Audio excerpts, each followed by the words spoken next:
سبح للہ ما فی السماوات وما فی الارض وهو العزیز الحکیم یا ایہا الذین آمنوا لما تقولون ما لا تفعلون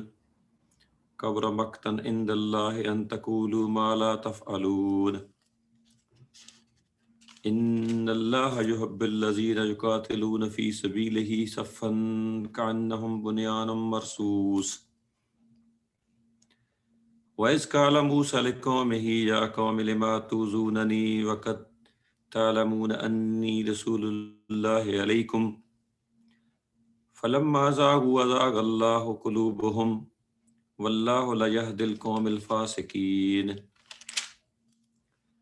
وَإِذْ قَالَ عِيسَى ابْنُ مَرْيَمَ يَا بَنِي إِسْرَائِيلَ إِنِّي رَسُولُ اللَّهِ إِلَيْكُمْ مُصَدِّقًا لِمَا بَيْنَ يَدَيَّ مِنَ التَّوْرَاةِ وَمُبَشِّرًا بِرَسُولٍ يَأْتِي مِن بعد اسمه أحمد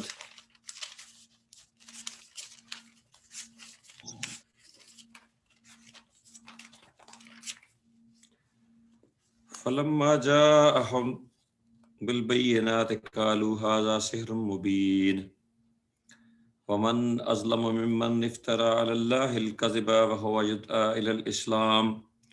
والله لا يهدي القوم الظالمين يريدون ليطفئوا نور الله بأفواههم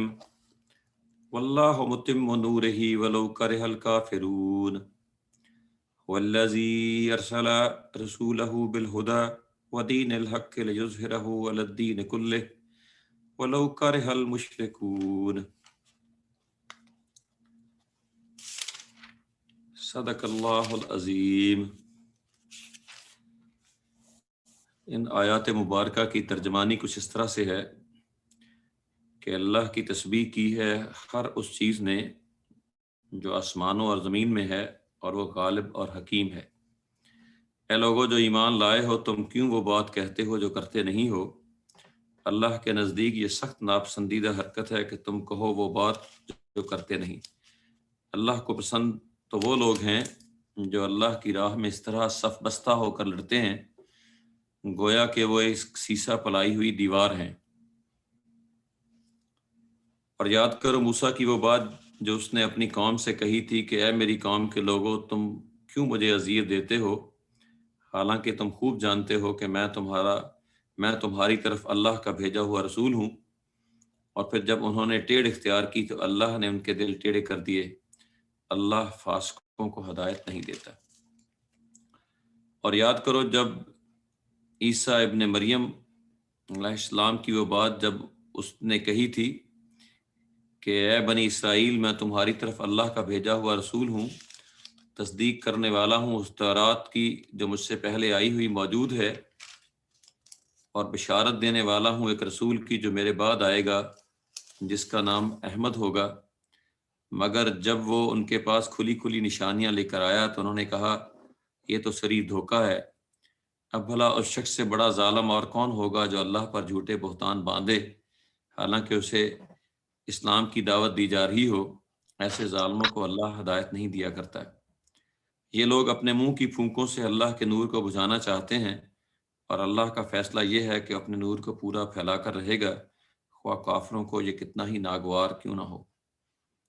اور وہی تو ہے جس نے اپنے رسول کو ہدایت اور دین حق کے ساتھ بھیجا تاکہ اسے پورے کے پورے دین پر غالب کر دے، خواہ مشرکین کو یہ کتنا ہی ناگوار ہو۔ رب اشرح لی صدری ویسر لی امری واحلل عقدۃ من لسانی یفقہوا قولی۔ اللہم ارنا حقا حقا وارزقنا اتباعہ وارنا باطلا باطلا وارزقنا اجتنابہ، آمین یا رب العالمین۔ یہ میں نے آپ بھائیوں کے سامنے سورہ صف کا پہلا رکوع اور اس کی ترجمانی پیش کی ہے۔ سورہ صف مدنی سورہ ہے اور یہ ایک مختصر سورتوں میں سے ایک ہے جس میں صرف 14 آیات ہیں، اور اس کا زمانہ نزول غزوہ احد سے متصل زمانہ ہے، اگرچہ کوئی روایات نہیں ملتی مضبوط قسم کی کہ یہ کس زمانے میں نازل ہوئی، لیکن اس کے مضمون سے پتہ چلتا ہے کہ یہ غزوہ احد کے قریب کے زمانے میں یہ سورہ نازل ہوئی ہے۔ جس میں جو مسلمانوں کی کمزوریاں تھیں، جیسے غزوہ احد میں کھل کے کچھ کمزوریاں سامنے آ گئی تھیں، ان پہ جو لوگ منافق تھے اور جو لوگ کمزور ایمان والے تھے، اگرچہ مسلمان ہی تھے، ان کی اللہ سبحانہ تعالیٰ نے گرفت بھی کی اور ان کی رہنمائی بھی فرمائی ہے کہ ان کا رویہ کیسا ہونا چاہیے۔ اس کا جو نام صف ہے، وہ تو یہ جو اس میں جو چوتھی آیت ہے، جس میں یہ کہ الذین جو قاتلون فی سبیلہ صفن، کہ وہ اللہ کی راہ میں صف بنا کے لڑتے ہیں، اس سے اس کا نام سورہ صف ہے۔ تو اس کے مضامین کو دیکھتے ہیں۔ اس کی جو پہلی آیت ہے، سبح للہ ما فی السماوات و ما فی الارض، کہ اللہ کی تسبیح کی ہے ہر اس چیز نے جو زمین میں ہے اور آسمانوں میں ہے، بلکہ جو آسمانوں میں ہے اور جو زمین میں ہے، وہو العزیز الحکیم، اور وہی غالب اور حکمت والا ہے۔ تو اللہ سبحانہ و تعالیٰ جو ہے وہ ہر چیز سے، ہر برائی سے، ہر کجی سے، ہر کمی سے پاک ہیں، اور میں اور آپ ان کی تسبیح کریں نہ کریں، کائنات کی ہر چیز ان کی تسبیح کر رہی ہے اور پکار پکار کے ہمارے سامنے کہہ رہی ہے۔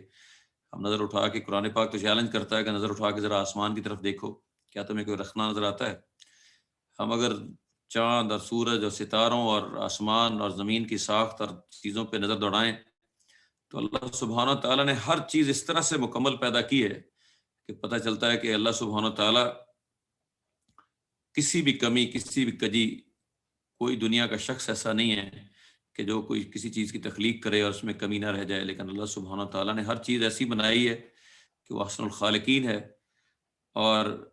زمین و آسمان کی ہر چیز اس کی پاکی بیان کر رہی ہے کہ وہ ہر نقص سے اور ہر چیز سے اصل میں مبرہ ہے، اور وہی در حقیقت قوت رکھتا ہے، وہ العزیز الحکیم، اور وہ حکمت والا ہے۔ اچھا، یہاں یہ جو هو العزیز الحکیم ہے، جب بھی عزیز کا لفظ قرآن پاک میں جہاں جہاں بھی آیا ہے، وہاں یا تو اس کے ساتھ ملا کے اللہ سبحانہ تعالیٰ نے علیم کا لفظ آیا ہے، لکھا ہے، اور یا پھر یہ کہ حکیم کا لفظ ہے۔ وہ اس لیے کہ اگر دنیا میں اگر ہم دیکھتے ہیں کہ اگر کسی کے پاس کوئی بہت ہی طاقتور ہو، العزیز کے معنی قوت والا، جو بہت ہی طاقت والا ہے، اگر کوئی بہت ہی زبردست ہو، طاقت والا ہو، جس کا سکہ دنیا پہ چلتا ہو، اور اس کے ساتھ علم نہ ہو یا اس کے پاس حکمت نہ ہو، تو پھر اس سے جو بگاڑ پیدا ہوگا وہ بھی اتنا ہی بڑا بگاڑ پیدا ہوگا، اتنی بڑی اس سے چیزیں جو ہیں وہ سرزد ہوگی۔ دنیا کے اندر ہم دیکھتے ہیں، اور نادانی اور بیوقوفی اگر ساتھ ہوں تو پھر یہ کہ جو وہ کام کرے گا اس کا خمیازہ شاید کتنی آنے والی نسلیں بھگتیں۔ تو اللہ سبحانہ و تعالیٰ ایسا عزیز ہے، ایسا زبردست ہے، ایسا طاقت والا ہے کہ اس کا جو اپنے حکم کو یعنی جو بھی حکم دے وہ نافذ ہو کے رہتا ہے، کوئی اس کے سامنے چونچنا کر نہیں سکتا ہے۔ تو اپنے علم کی بنیاد پہ اور اپنے حکمت کی بنیاد پہ کہ وہ حکیم ہے، کہ اس سے کسی غلطی کے سرزد ہونے کا کوئی امکان ہی نہیں ہے کہ اس کے ساتھ کوئی جو ہے وہ غلطی سرزد ہو جائے، اور اسی لیے کائنات کی ہر چیز اس کی تعریف کر رہی ہے۔ اس کے بعد جو دوسری آیت ہے، اس سے اصل میں مضمون جو ہے اس کا آغاز ہوتا ہے کہ ایھا الذین آمنوا لما تقولون ما لا تفعلون، اے لوگو جو ایمان لائے ہو، لما تقولون، تم ایسی بات کیوں کہتے ہو، ما لا تفعلون، جو کرتے نہیں۔ یہ جو آیت ہے، اس کے ایک تو بہت ہی عمومی اس کا معنی ہے جو میرے اور آپ کے لیے بالکل ہی سامنے کی بات ہے، کہ مجھے اور آپ کو دنیا میں کوئی ایسی بات نہیں کرنی چاہیے جو ہم کرتے نہ ہوں۔ یعنی ہمارا جو ہے وہ کال اور فیل کے اندر تضاد نہیں ہونا چاہیے۔ یہ جو ہم ہمیشہ کہتے ہیں کہ کال اور فیل کے اندر یکسانیت ہونی چاہیے، کوئی تضاد نہیں ہونا چاہیے، ایک تو اس کا یہ ہے، اور دوسرا یہ کہ جو اس کا مضمون ہے وہ، مجھے اجازت دیجیے جی، ایک فون آ رہا ہے پاکستان سے، مجھے انہیں منع کر دوں میں۔ السلام علیکم۔ السلام علیکم جی ناصر بھائی۔ جی اللہ کا۔ تو ایک تو میں نے کہا کہ یہ اس آیت کا بہت ہی عمومی ہے کہ ہم جو بات کہیں پھر اس پہ ہمیں اس پہ عمل بھی ہمارا ہونا چاہیے، ہمارے قول اور فعل کے اندر تضاد نہیں ہونا چاہیے. ہم ایک بات کہتے ہیں، دنیا میں کتنی باتیں ہیں ہم کرتے ہیں، کتنے لوگوں سے وعدے کرتے ہیں عام طور پہ اپنے دوستوں سے، عزیزوں سے، اور پھر وعدوں کی فانی کرتے ہیں. تو ان کو یعنی جو ہم بات کہیں پھر اس کا ہمیں پاس ہونا چاہیے، ہم اس کو پورا کریں. لیکن خاص طور پہ یہاں پہ جو اس کا کانٹیکسٹ ہے وہ یہ ہے کہ جو اہل ایمان ہیں انہیں ہر قسم کے نفاق سے پاک ہونا چاہیے، کہ جس چیز پہ وہ ایمان کا دعویٰ کر رہے ہیں اس میں پھر مخلص بھی ہونا چاہیے. یہ نہیں ہونا چاہیے کہ ہمارا ایمان کا دعویٰ، ہمارا دعویٰ ایمان ہو اور وہ صرف گلے سے اوپر اوپر کی طرح کا ہو اور دل کے اندر نہ ہو، اور ہمارے جو اعمال ہیں ہم اس پہ فائل نہ ہو، ہم وہ کام نہ کر رہے ہوں جو ہمیں کام کرنے چاہیے. ایک آدمی اگر یہ دعویٰ کرتا ہے کہ اللہ کے علاوہ اس سے کوئی معبود نہیں ہے، پھر اگر وہ اپنے نفس کو خدا بنا لیتا ہے، اپنی سوسائٹی کو خدا بنا لیتا ہے، اپنی برادری کو یا پھر حکومت کو یا اپنے مالداروں کو، تو اس کا مطلب ہے کہ وہ اصل میں یہ کہہ رہا ہے کہ ہاں میں آپ کو خدا کہتا تو ہوں لیکن مانتا کسی اور کو خدا ہوں. میں نے کتنے سارے خدا یا رب جو ہے اللہ کے علاوہ بھی بنا رکھے ہیں جن کی وہ مانتا ہے، جن کی سنتا ہے، جن کے احکامات پہ عمل کرتا ہے. اور یہی معاملہ اللہ کے نبی کا ہے کہ جب کوئی شخص اللہ کے نبی کو کہتا ہے لا الہ الا اللہ محمد رسول اللہ، تو جب اللہ کے نبی جیسے محمد صلی اللہ علیہ وسلم ہمارے نبی ہیں، پیارے نبی، جب ہم کہتے ہیں تو پھر جب ہم مانتے ہیں تو ہم یہ کہہ رہے ہوتے ہیں کہ نبی در حقیقت جو بھی دنیا میں لے کے ہیں وہ اللہ کی طرف سے لے کے ہیں، جو وہ حکم دے رہے ہیں وہ اللہ کی طرف سے، اور جس چیز سے منع کر رہے ہیں وہ بھی اللہ کی طرف سے.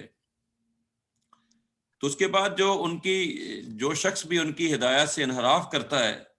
تو بڑا ہی ظالم ہے. اس کا مطلب یہ کہ وہ کہتا اور ہے اور کرتا اور ہے، اس کے تو قول اور فعل میں تضاد ہے. اور اللہ کے نبی فرض کریں یہ کہیں کہ یہ فعل جو ہے مجھے سخت ناپسند ہے، اور ہم اصرار کے ساتھ کہیں نہیں جی بالکل یہی کروں گا. ہم میں سے کتنے لوگ ایسے ہیں اپنے معاشروں کے اندر دیکھتے ہیں کہ جن چیزوں سے اللہ کے نبی نے منع کیا نہ صرف وہ کرتے ہیں بلکہ اصرار کے ساتھ کرتے ہیں کہ جی بالکل کرنا ہے، اور پھر جس کو وہ حکم دے کہ یہ کرو اس کو کہیں یہ تو یار کس قدیم زمانے کی بات لے کے بیٹھ گئے ہیں، یہ تو رجعت پسندی ہے، یہ تو پرانے زمانے کی بات ہے. تو اس کا مطلب یہ ہے کہ جو شخص جس کا رویہ یہ ہے وہ پکا منافق ہے، اور در حقیقت وہ اللہ اور اللہ کے نبی کو عزیز نہیں رکھتا. اللہ اور اللہ کے نبی پہ وہ ایمان نہیں ہے، وہ کہتا کچھ اور ہے اور کرتا کچھ اور ہے. ہونا تو یہ چاہیے کہ جو وہ بات کہہ رہا ہے در حقیقت جو اقرار کر رہا ہے اس پہ مکمل طور پہ اس کا جو ہے وہ فائل بھی ہونا چاہیے، اسی کو کرنا چاہیے. اور اس منافقت سے بنیادی طور پہ اس شخص کو اپنے آپ کو بچانا چاہیے اور اس سے بچنا چاہیے. اور یہی مضمون آگے جو ہے وہ اللہ سبحانہ تعالیٰ نے سورہ میں آگے اسی بات کو آگے بڑھایا کہ اللہ سبحانہ تعالیٰ کو ایسے لوگ قطعی طور پہ پسند نہیں ہے کہ جو کہتے اور ہیں اور کرتے در حقیقت اور ہیں. ان کے قول اور فعل کے اندر تضاد ہے. جیسے اللہ کے نبی صلی اللہ علیہ وسلم کی ایک حدیث بھی ہمارے سامنے آتی ہے، منافق کی 4 نشانیاں، 4 صفتیں یا جو کریکٹرسٹکس ہیں بیان ہوئے ہیں تو کہ وہ منافق ہے. تو وہ کون سی ہیں؟ کہ جب بھی بولے تو جھوٹ بولے، جب کسی سے وعدہ کرے تو اسے وفا نہ کرے، جب اس کے پاس کوئی امانت رکھی جائے تو اس میں خیانت کرے، اور جب کبھی اس کے ساتھ کوئی معاملہ پیش آ جائے، لڑائی جھگڑا ہو جائے تو گالم گلوچ پر اتر آئے. تو اگر کسی شخص میں ان میں سے ایک بھی اگر یہ صفت موجود ہے تو اس کا مطلب ہے کہ کسی نہ کسی درجے میں وہ منافق در حقیقت ضرور ہے. تو اس کے بعد جو اگلی آیت ہے کہ اللہ کو جو فرمایا کہ کبر مقتن عند اللہ ان تقولوا ما لا تفعلون، کہ اللہ کو تو یہ سخت ناپسند ہے کہ تم وہ بات کہو جو تم کرتے نہیں ہو. یعنی تم دعویٰ ایمان لے کے اٹھو لیکن حقیقت یہ ہے کہ تم نہ تو اس پہ فائل ہو، نہ اس کے لیے کوئی کوششیں کرو، نہ کافشیں کرو، اور نہ اللہ اور اللہ کے رسول کے احکامات مانو بلکہ اس کی مخالفت کرو. تو اس کا مطلب یہ کہ اللہ سبحانہ تعالیٰ کو یہ سخت ناپسند بات ہے کہ کوئی شخص جو ہے وہ ایسا معاملہ کرے. اللہ کے نبی صلی اللہ علیہ وسلم سے لوگ پوچھتے تھے کہ بتائیں کہ جی کون سا عمل ایسا ہے کہ جو کہ اللہ کے افضل ہے. تو جس وقت جہاد کا حکم آ گیا کہ جہاد کا عمل جو ہے وہ اس وقت لوگ چھپنے لگ گئے. اور جو آپ جانتے ہیں کہ غزوہ احد پہ 1000 کی تعداد میں لوگ گھر سے نکلے تھے لیکن 300-350 لوگ واپس ہو گئے. عبداللہ ابن ابی کے کہنے پہ وہ واپس ہو گئے.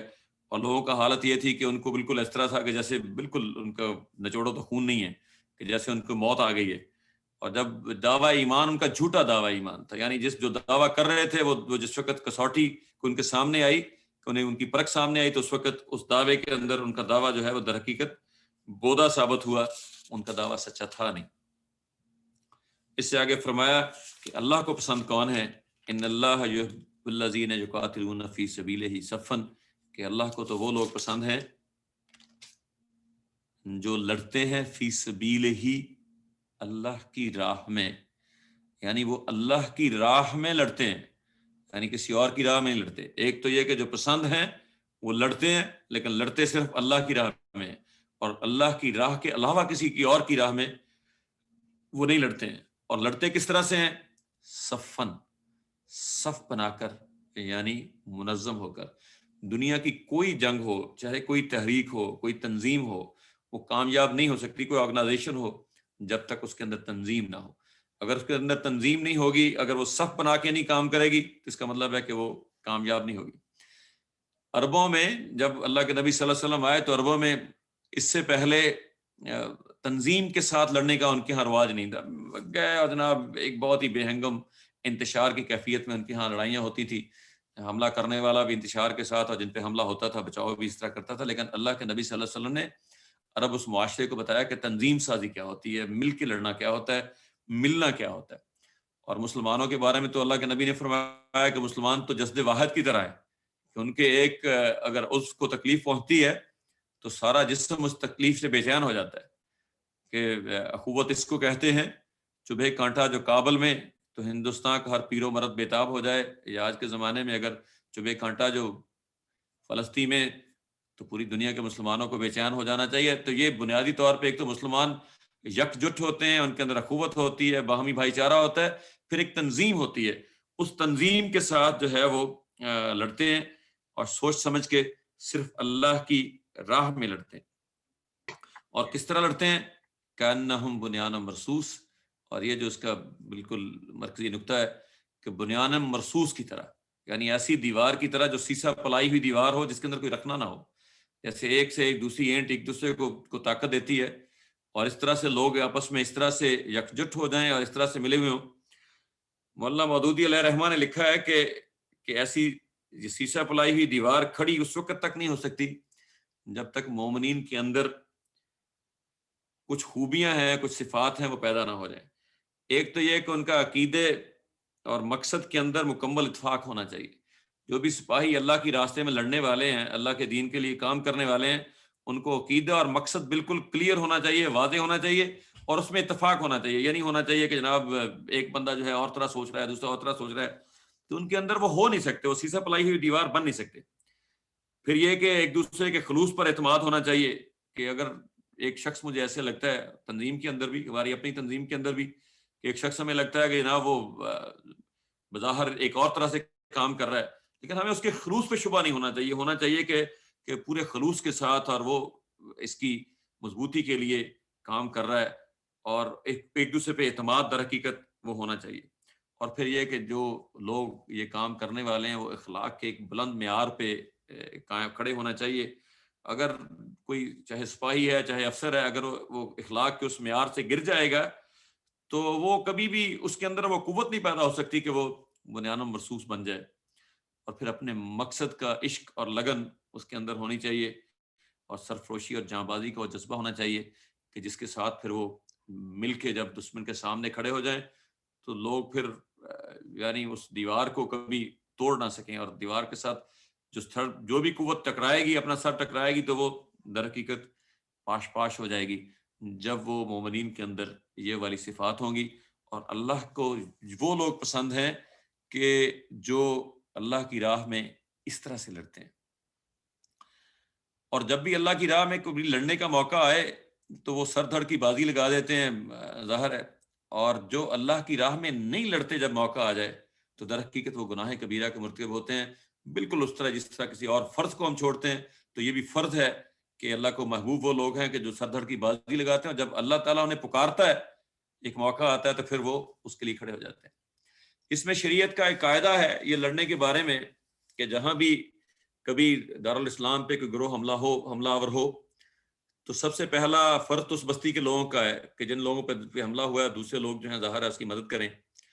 اور اگر وہ اس پہ فائل نہ ہو، اگر وہ نہ کر سکیں تو آس پاس کی بستیوں کے لوگ اس کی مدد کریں،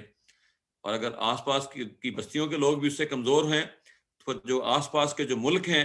وہ اس کا ساتھ دیں، جیسے آج فلسطین پہ جو افتاد ٹوٹی ہے، ہمارے غزہ میں جو بھائی ہیں ان پہ،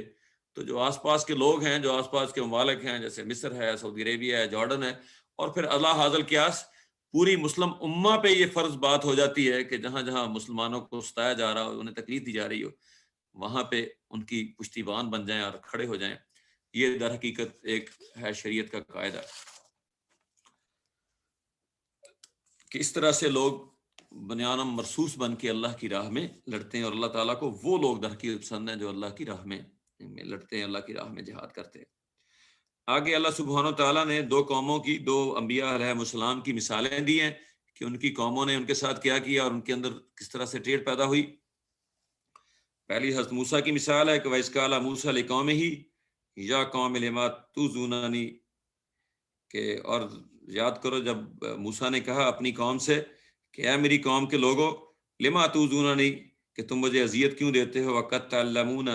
اور تم جانتے ہو کہ انی رسول اللہ علیکم، کہ میں تو اللہ کی طرف سے رسول ہوں۔ اللہ کے نبی کے حضرت موسیٰ کو نے جو کہا کہ مجھے آپ نے اذیت دیتے، اگر ہم دیکھیں تو قرآن پاک بھرا پڑا ہے، کتنے واقعات ہمارے سامنے ہیں کہ جس سے ہمیں پتہ چلتا ہے کہ کس طرح سے بنی اسرائیل کے لوگوں نے حضرت موسیٰ علیہ السلام کو کس طرح سے کیسی کیسی اذیتیں دی، اور مسلمانوں کا بھی، جو لوگ اس وقت منافق تھے، کمزور ایمان والے تھے، اور غزوہ احد کے موقع پہ جن کا رویے تھے، در حقیقت ان کو یہ بتایا جا رہا ہے کہ انہوں نے بالکل تمہاری روش بھی ویسی ہی ہے جیسے حضرت موسیٰ کے جو ماننے والے تھے ان کی جو روش تھی۔ اور حضرت موسیٰ کے ماننے والوں کا ہم قرآن میں پڑھتے ہیں کہ اب جانتے ہیں کہ بہت ہی چند نوجوانوں نے ان کا ساتھ دیا، باقی قوم تو ان سے کتراتی رہی کہ مبادا کہ وہ فرعون کے غضب کا کہیں شکار نہ ہو جائے، حالانکہ وہ جانتے تھے کہ وہ اللہ کے نبی ہیں، لیکن صرف چند لوگوں نے ان کا ساتھ دیا، اور وہ بھی ایسے لوگ جن کو لوگ کہتے ہیں یہ تو سرفرے ہیں، اور آج کے زمانے میں بھی حالت یہ ہے کہ جو حق کا ساتھ دینے والوں کو لوگ سرفرے ہی کہا کرتے ہیں، صرف انہوں نے ساتھ دیا۔ انہیں جب مصر سے نکالا اپنی قوم کو، تو جب پہلی منزل پہ پہنچے تو کہا کہ یا موسیٰ کیوں نہ آپ ہمیں ایک ایسا خدا دے دیں جیسے باقی قومیں پوجتی ہیں، کو بت بنا دیں ہمارے لیے، ہم بھی پوجیں۔ حالانکہ وہ دیکھ چکے تھے کہ کس طرح اللہ سبحانہ تعالیٰ نے بچا کے لے آیا فرعون کے غضب سے، فرعون اور اس کے ساتھی جو کفار کا لشکر تھا وہ سارا غرق ہو گیا، اللہ جو ہے فرعون سے بچا کے بنی اسرائیل کو لے کے آ گیا۔ ابھی 24 گھنٹے بھی نہ گزرے تھے کہ انہوں نے جو خدا بچا کے لے آیا اس کو چھوڑ کے ایک دوسرا خدا مانگ رہے ہیں کہ ہمیں بھی ایسا کوئی خدا دے دے کہ جس کی ہم جو ہے وہ ہم پوجا کریں۔ پھر حضرت موسیٰ جس وقت طور پہ جانے لگے، حضرت ہارون کو انہوں نے اپنا جانشین بنایا اور کہا کہ ان کی قیادت میں تم یہاں ٹھہرو، میں اللہ کے ہاتھ سے تمہارے لیے احکام الہی لے کے آتا ہوں۔ تو انہوں نے کیا کیا، پیچھے سے ایک بچڑے کو انہوں نے معبود بنا لیا اور اس کی بات شروع کر دی۔ اور پھر اسی طرح جب موسیٰ علیہ السلام نے ان سے کہا کہ چلو ہم مل کے چلتے ہیں اور فلسطین کے ملک کو فتح کرتے ہیں، تو کہا کہ وہاں تو بڑے بڑے جبار ہیں، تم اور تمہارا خدا جاؤ اور لڑو، ہم تو یہاں بیٹھے ہیں۔ اب یہ ذرا سوچیں کہ یہ جتنے واقعات میں آپ کو بتا رہا ہوں، اس سے اللہ کے اس پیارے نبی کو حضرت موسیٰ علیہ السلام کو کتنی تکلیف ہوئی ہوگی کہ کس طرح سے انہوں نے جناب اپنی قوم کی ایک لمبا عرصہ لگا کے ان کی 40 سال تک تربیت کی اور مسلسل جدوجہد کے بعد مصر سے بچا کے لائے، اور قوم کا یہ عالم ہے کہ جناب وہ ساری باتیں جاننے، دیکھنے، جاننے بوجھنے کے باوجود پھر بھی اپنے نبی کو کس طرح سے اذیت دے رہے ہیں۔ اور یہی بات یہاں اصل میں مسلمانوں کو سمجھائی جا رہی ہے، ان کو نصیحت کی جا رہی ہے کہ تم وہ روش اختیار نہ کرنا کہ جو یہودیوں نے حضرت موسیٰ کے ساتھ کی تھی۔ کتنی کوششوں کے بعد جب ایک امت بنتی ہے، بنائی جاتی ہے، اس کے بعد پھر امت کا یہ والا رویہ ہو کہ جناب وہ کرے، تو پھر ہوتا کیا ہے، جو آگے فرمایا کہ فلما زاغوا زاغ اللہ قلوبہم، کہ اللہ نے ان کے دلوں کو کج کر دیا، ان کے دل جو ہے وہ ٹیڑھے ہو گئے۔ جب انہوں نے ٹیڑھ اختیار کی تو ان کے دل در حقیقت ٹیڑھے ہو گئے۔ تو اللہ سبحانہ و تعالیٰ تو کسی کے دلوں کو ٹیڑھا نہیں کرتا۔ ہوتا یہ کہ اگر میں اور آپ ہم اپنے رسول کی پیروی سے انکار کر دیں، مسلمانوں کو متبع کیا جا رہا ہے، تو کیا ہوگا؟ اگر تم اللہ کے رسول کی اطاعت سے منہ موڑو گے تو پھر تم غلط راستوں پہ چل نکلو گے، اس پہ جانے کی کوشش کرو گے، تو اللہ تمہارے دلوں کے اندر ٹیڑھ پیدا کر دے گا۔ جو بندہ خود اپنے لیے ٹیڑھے راستے کا کو چوز کرتا ہے، جو کو منتخب کرتا ہے، کا انتخاب کرتا ہے، تو اللہ سبحانہ و تعالیٰ بھی اس کو اس راستے پہ بھگٹٹ بھاگنے کے لیے چھوڑ دیتا ہے۔ جاؤ ٹیڑھے راستے پہ جا رہے، جاؤ جہاں جا رہے، تو اللہ تعالیٰ بھی اس کے دل کو ٹیڑھا کر دیتا ہے۔ اور جب وہ کسی کا دل اگر ٹیڑھا ہو جائے تو اس کی سوچنے سمجھنے کی ساری صلاحیتیں مفلوج ہو جاتی ہیں۔ وہ غلط جو بھی فیصلے کرے گا غلط فیصلے کرے گا، جس چیز کو دیکھے گا الٹی نظر سے دیکھے گا، ہر معاملے میں الٹا ہی سوچے گا۔ اللہ تعالیٰ اس کی سوچنے سمجھنے کی صلاحیت کو بالکل مفلوج کر کے رکھ دے گا۔ اور ایسی قوم اگر اس کو کبھی تازیانہ بھی لگ جائے، کبھی شکست بھی ہو جائے، تو تب بھی اصلاح نہیں کرتی، تب بھی یہ نہیں کہ پلٹ آئے اور اپنے آپ کو درست راستے پہ ڈال لے، تب بھی غلط راستے بھی پہ چلی جاتی رہتی ہے، اور اللہ کے غضب میں جو ہے وہ اللہ تعالیٰ گرفتار کر دیتا ہے، گرفتار ہو جاتی ہے۔ تو یہاں پہ اللہ سبحانہ تعالیٰ نے فرمایا کہ جب تمہیں یہ پتہ ہے کہ یہ مطلب اللہ کے نبی کے بارے میں، تو پھر اس کے بعد بھی تم سیدھا راستہ اختیار نہ کرو، اس کی بات نہ مانو، تو پھر اس کے بعد پھر اللہ سبحانہ تعالیٰ دلوں کو کچ کر دیتے ہیں۔ اللہ تعالیٰ نے توفیق ہی نہیں دیتے کہ پھر وہ سیدھے راستے پہ چلیں۔ توفیق تو طلب سے ملتی ہے، اور جس شخص کو ہدایت کی طلب نہیں ہوگی اس کو پھر توفیق نہیں ہوگی۔ واللہ لا یہدی القوم الفاسقین، اور اللہ فاسقوں کو، اللہ کا یہ طریقہ نہیں ہے کہ جو لوگ فسق کا راستہ اختیار کریں ان کو پھر اللہ تعالیٰ ہدایت نہیں دیا کرتے۔ جو جان بوجھ کے جو شخص جو ہے اللہ کے احکامات کی خلاف ورزی کرتا ہے، اللہ ان کو ہدایت نہیں دیتا، اور جو جان بوجھ کے اللہ کے راستے کو چھوڑ کے کوئی اور راستے اختیار کرتا ہے، ٹیڑھے میڑھے راستوں پہ چلتا ہے، تو پھر اللہ تعالیٰ بھی اس پہ چھوڑ دیتے ہیں، اور پھر وہ شیطان کی رہنمائی میں آگے چلتا ہے، اللہ کی رہنمائی میں نہیں۔ ان کے نفس کو شیطان گمراہ کرتا ہے، اسی راستے پہ لے کے جاتا ہے جو کہ وہ حقیقت سے اور حق سے جو راستہ دور لے جاتا ہے، اس راستے پہ وہ چلے جاتے ہیں۔ اس سے آگے حضرت عیسیٰ کا موسیٰ کے بعد حضرت عیسیٰ کی مثال اللہ سبحانہ تعالیٰ نے پیش کی۔ وَإِذْ قَالَ عِيسَىٰ ابْنُ مَرْيَمَ يَا بَنِي إِسْرَائِيلَ إِنِّي رَسُولُ اللَّهِ إِلَيْكُمْ مُصَدِّقًا لِمَا بَيْنَ يَدَيَّ مِنَ التَّوْرَاةِ وَمُبَشِّرًا بِرَسُولٍ يَأْتِي مِن بَعْدِهِ اسْمُهُ أَحْمَدُ، کہ یہاں حضرت عیسیٰ کے بارے میں فرمایا کہ جب حضرت عیسیٰ نے کہا بنی اسرائیل سے کہ میں اللہ کی طرف سے رسول ہوں اور میں تصدیق کرنے والا ہوں جو یعنی اس تورات کی جو مجھ سے پہلے موجود ہے، اور دوسری بات فرمائی کہ بشارت دینے والا ہوں ایسے رسول کی جو مجھ سے بعد آئے گا، اور اس کا نام بھی بتا دیا کہ اس کا نام احمد ہوگا۔ لیکن بنی اسرائیل کا رویہ یہ تھا کہ انہوں نے، ہم سب جانتے ہیں کہ ان کا تو کام ہی تھا رسولوں کو تکذیب کرنا، ان کو تعذیب دینا، ان کو تکالیف دینا۔ انہوں نے اپنے اس نبی کو بھی نہیں مانا، تو جب انہوں نے اس کو نہیں مانا تو جو ان کی بشارت ہے اس کو وہ کیوں مانیں گے؟ یعنی جب جنہوں نے حضرت عیسیٰ ہی کو نہیں مانا تو وہ ان کی لائی ہوئی بشارت کو کہ ایک اور نبی آنے والا ہے اس کی بشارت دیں گے، اس کو کیوں مانیں گے؟ تو یہاں پہ بنیادی طور پہ دو گروہ، ایک تو گروہ جو بنی اسرائیل کا وہ گروہ جو حضرت عیسیٰ سے پہلے تھے، انہوں نے تو یہ تھا کہ یہ معاملہ تھا کہ اللہ کے نبی کو اذیتیں دے رہے تھے، تکلیف دے رہے تھے، وہ سارا کام کر رہے تھے، اور ان لوگوں نے تو اللہ کے یعنی نبی کو جب حضرت عیسیٰ ہے تو اس کو مانا نہیں، جب اس کو نہیں مانا تو اس بشارت کو بھی نہیں مانا، تو حضرت عیسیٰ کو نہیں مانا۔ لیکن جو عیسائی تھے جو حضرت عیسیٰ کو مانتے تھے تب بھی انہوں نے اس بشارت کو نہیں مانا، جو کہ ان کی ابھی بھی جو اناجیل ہے جس میں انہوں نے بہت ساری تحریفات کر لی ہیں، بہت ساری تبدیلیاں کر لی ہیں، لیکن اب بھی جو ہے یہ موجود ہے کہ ایک نبی آئیں گے، اور ان کی صریحاً ان کا نام بھی بہت جگہ پہ لکھا ہوا ہے۔ جب اللہ کے نبی حضرت عیسیٰ آئے تو انہوں نے تو آ کے یہ کہا کہ آپ لوگ راہ راست اختیار کریں، اللہ کی بندگی اختیار کریں، جس بے راہ روی میں پڑے ہوئے ہیں ان سے ہٹ جائیں۔ لیکن ان کے ساتھ کیا قوم نے جس طرح سے حضرت موسیٰ کو تکلیفیں دی، اسی طرح سے حضرت عیسیٰ کو بلکہ اس سے بھی بڑھ کے تکلیفیں دی۔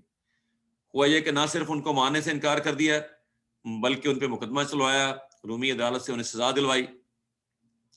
اور صرف اسی پہ اکتفا نہیں کیا۔ آپ سب جانتے ہیں، تذکیراً میں بتا رہا ہوں کہ حضرت عیسیٰ کو جس وقت سزا دی گئی تو اس وقت رومی عدالت نے ایک ڈاکو کو بھی سزا دی، اور جس دن سزا پہ عمل درآمد ہونا تھا وہ بنی اسرائیل کا عید کا دن تھا، اور اس وقت قاعدہ یہ تھا کہ اگر بنی اسرائیل کا یا کسی بھی قوم کی عید کا دن ہے تو رومی حکومت جو ہے وہ پوچھتی تھی کہ بھی عید کے دن کے تحفے کے طور پہ ہم 2 قیدیوں کو سزا دے رہے ہیں، تو آپ بتائیں کہ آپ چاہیں تو ایک قیدی کو ہم چھوڑ سکتے ہیں۔ تو آپ جانتے ہیں کہ کس کو بنی اسرائیل نے کہا چھوڑ دیں؟ بنی اسرائیل نے کہا کہ اس ڈاکو کو پھانسی کی سزا نہ دی جائے اور اس کے مقابلے میں حضرت عیسیٰ کو دے دی جائے۔ ایسا کیا کہ انہوں نے ان کو آخر غصہ کیا تھا؟ ان کا غصہ یہ تھا کہ حضرت عیسیٰ ان کی مکاریوں اور فریب کاریوں سے لوگوں کو آگاہ کر رہے تھے، ٹوک رہے تھے. ان کے جو بھی اس وقت کے احبار تھے، ربانیون تھے، جو ان کے بڑے بڑے مذہبی پیشوا تھے، جو سیاسی لوگ تھے، وہ جس طرح سے، خاص طور پہ جو مذہبی لوگ تھے، وہ جس طرح کے گناہوں میں مبتلا تھے، جس طرح سے وہ اللہ کی شریعت کو سستے میں بیچ رہے تھے، اور جس طرح لوگوں کی خواہشات کے مطابق اپنے وہ فیصلے کرتے تھے، فتوے دیتے تھے، خدا کے کلام میں تحریف کرتے تھے، اور عام لوگوں تک تو وہ تورات کی ہوا تک نہیں لگنے دیتے تھے، ان کو چھپا کے رکھا ہوتا. وہ صرف مخصوص لوگوں کے لیے جو حلقہ اشرافیہ ہے، جیسے ہمارے ہاں ہمارے ملکوں میں ہوتا ہے، صرف ان کے لیے. اور ان میں چند لوگ جو ہے اپنی مرضی سے کہ جی یہ تورات میں لکھا ہے. اس طرح نہیں تھا کہ جیسے قرآن اللہ نے ہمارے ہاتھ میں دے رکھا ہے اور ہر غریب، امیر، کمزور، طاقتور، برا، اچھا، کوئی شخص، ہر شخص کی اس تک رسائی ہے اور اللہ کے احکامات کو خود اپنی آنکھوں سے دیکھ سکتا ہے اگر وہ دیکھنا چاہے، سمجھ سکتا ہے. لیکن توریت کے ساتھ یہ معاملہ نہیں تھا کہ توریت کو ان لوگوں نے چھپا رکھا تھا اور لوگوں تک اس کی بات جو ہے وہ پہنچنے نہیں دیتے تھے. اور اللہ کے نبی حضرت عیسیٰ جو ہے وہ تو انہیں کہہ رہے تھے کہ بھی آپ یہ برائیوں سے کنارہ کش ہو جائیں، ان کو چھوڑ دیں. لیکن انہیں چھوڑتے تو وہ جس طرح کے فتوے دے رہے تھے اور ان کی جو لگی لگائی دکان تھی اس پہ زد پڑ رہی تھی. تو اس وجہ سے انہوں نے اللہ کے اس نبی کو نہیں مانا. اور یہی بات یہاں پہ بتائی کہ انہوں نے حالانکہ بتایا کہ بھی میں تو اسی توریت کو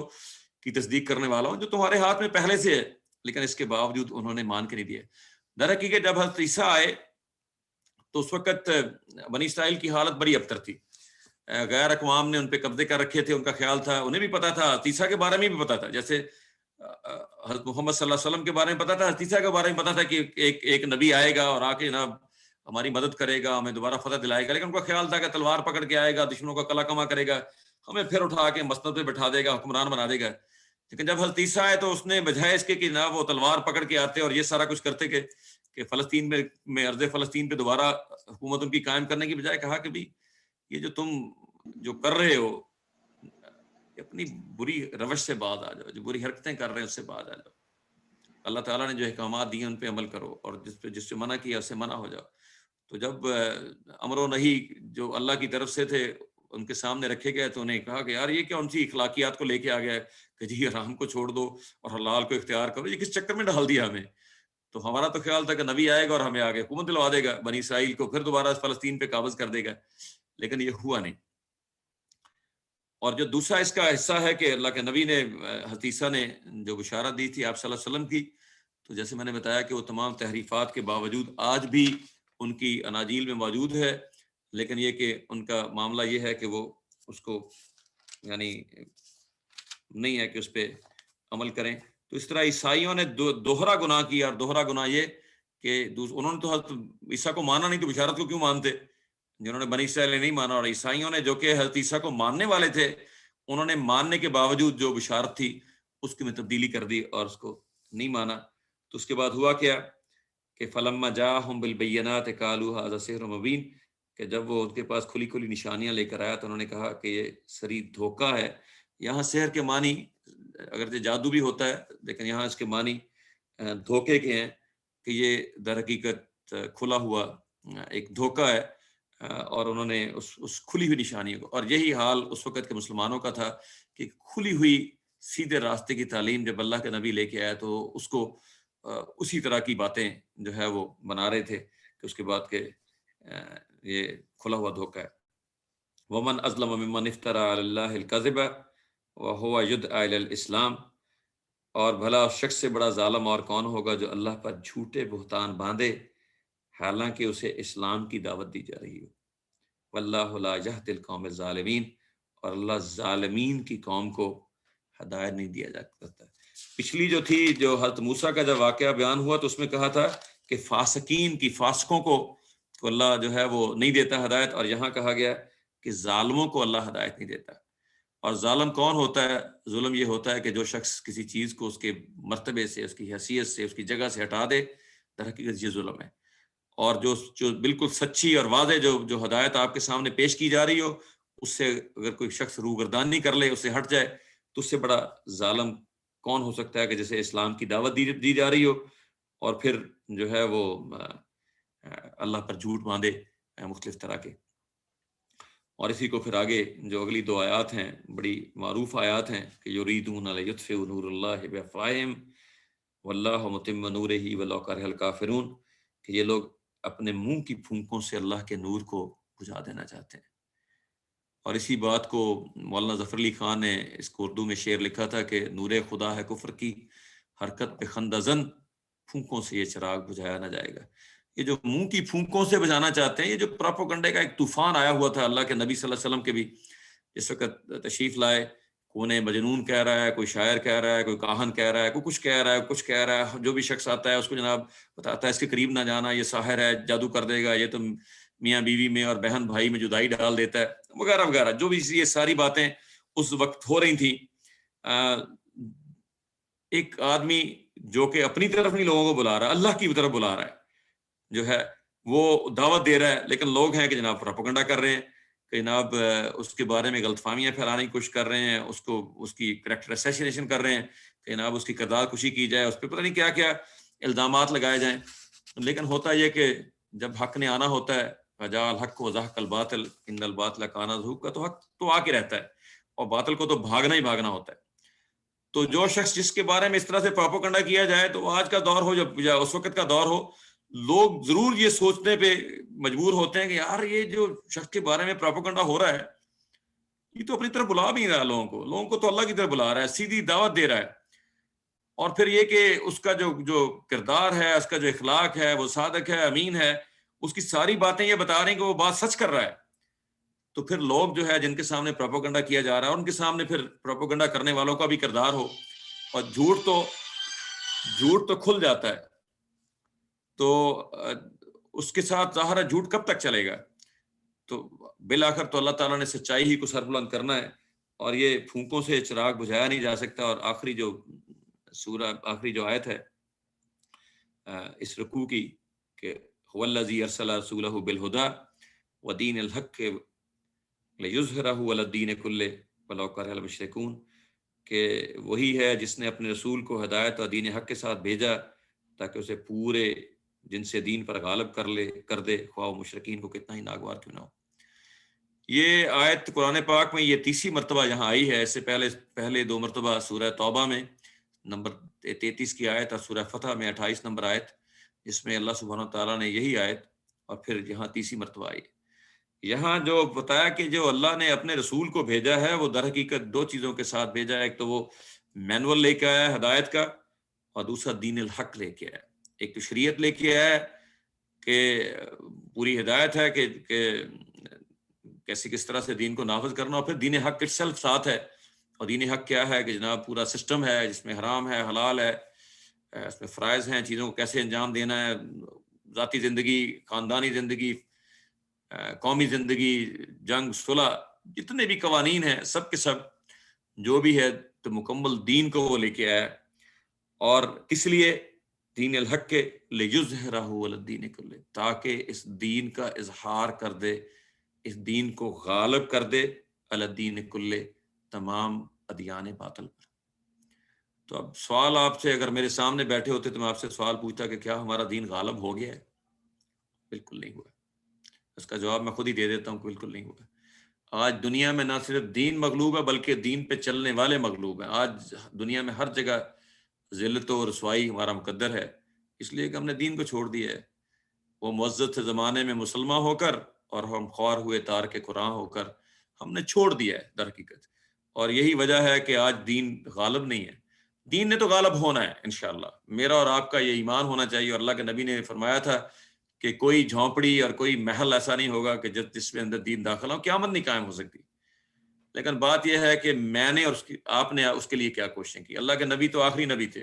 وہ اس کو لے کے آئے کہ دین کو باقی تمام ادیان باطل پہ غالب کر دیں،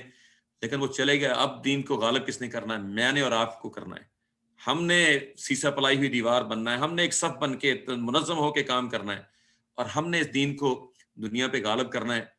لیکن اگر ہم کوششیں نہیں کریں گے تو پھر یہ کوششیں کون کرے گا؟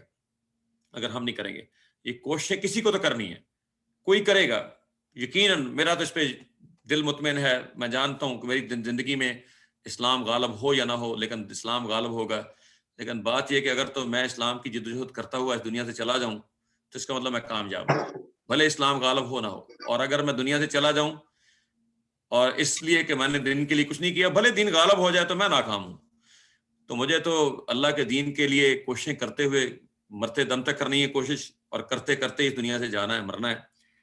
اور یہ ظاہر ہے کہ وَلَوْ كَرِهَ الْمُشْرِكُونَ، چاہے مشرکوں کو کتنا ہی ناگوار کیوں نہ ہو، یہ اللہ کے انبیاء، جتنے بھی انبیاء آئے ان کا یہ کام تھا کہ دین کو غالب کرنا ہے. اور میرا اور آپ کا بھی یہی کام ہے کہ ہم اس کو دین کو غالب کرنے کے لیے دام ہے در میں سکھنے اپنی